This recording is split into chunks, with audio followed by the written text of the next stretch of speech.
Hey, you're listening to the Birth Junkie podcast. Get ready to dive into all things birth with me. We talk about all the hot topics from preconception to postpartum. I'm so excited for you to join me on this journey to realizing that we're all human. We all make mistakes, and it's going to be messy at times. And we're all just kind of figuring it all out as we go. Now, if you're ready to hear raw, unfiltered, and real-life stories of struggles, triumphs, and learn a thing or two from parents and birth professionals alike, then come along as we navigate this thing called parenthood together. Well, hello, and welcome back. So I wanted to come on here, and since it's C-section Awareness Month, I have all these little episodes that I wanted to drop throughout because I've had 3 C-sections, so I want to bring some awareness to the fact that you can have C-sections, and if you would like a vaginal birth, it is possible. Or just bring, awareness to the fact that C-sections happen, and it's okay if you want to have a C-section. It's all your choice. So I wanted to talk about my first C-section. This was with my Angelina, who we lovingly call Jolene. So I was 16 when I got pregnant with her, and I had her a month before I turned 17. So I was very young, very uneducated. I did not realize that I should research and educate myself about birth because I just figured, well, birth is natural and my body will know how to do it, which, yes, my body does know how to do it. But when put in a hospital setting and put on a clock, it's not always the best experience.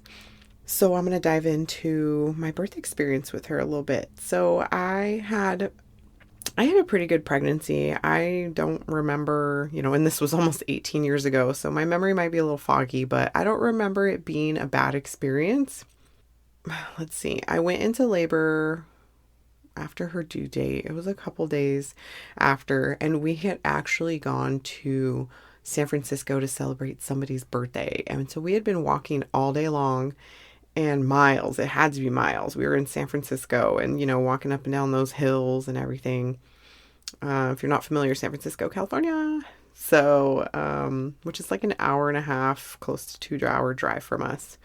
Anyway, so I went into labor. My water had broken, which I didn't realize. I thought I had peed myself at first, but nope, it was my water. And a couple hours after it had broken, so I had gone back to sleep. I just put a pad on, cleaned myself up, and went back to sleep. I had woken up like 1 or 2 hours later with contractions, very light contractions. I was like, oh shoot, I'm in labor. I'll be honest, I kind of freaked out, and I was like, oh my God, what do I do? And I was living with my daughter's father at the time and his parents. And so his mom, she's very sweet. She was very loving towards me, and I feel like we had a great relationship.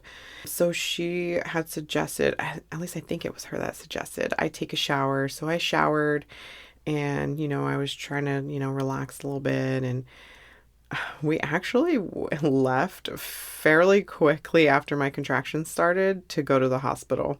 I mean, I didn't know any better. That's what I had always witnessed, from movies in Hollywood and whatnot. So I thought that was normal. I thought that's what we had to do. So we went to the hospital, and I don't remember what I was, how many centimeters or anything when we got there.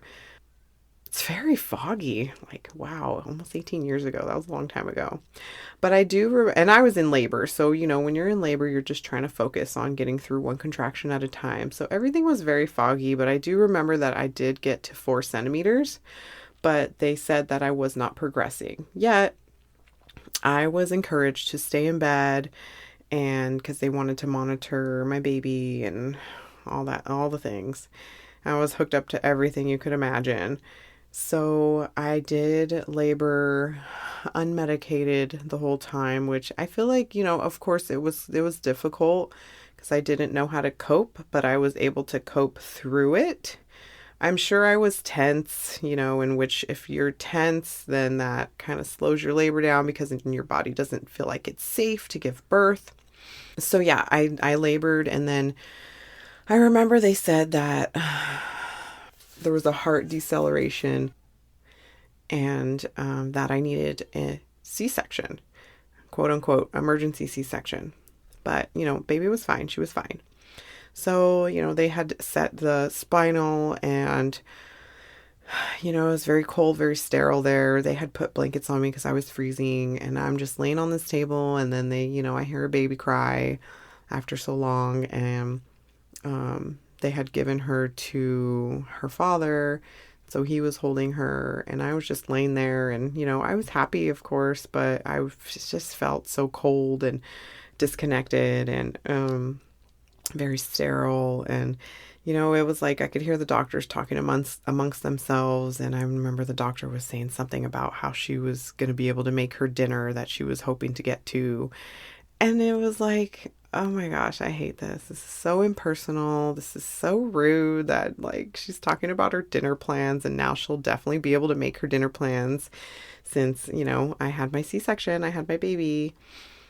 So anyways, my baby was born. She was perfect. Postpartum was rough. I was a teenager trying to figure out breastfeeding and all the things. But my baby was born, so I was very happy, and I was healing from this surgery, so that was hard, but here we are.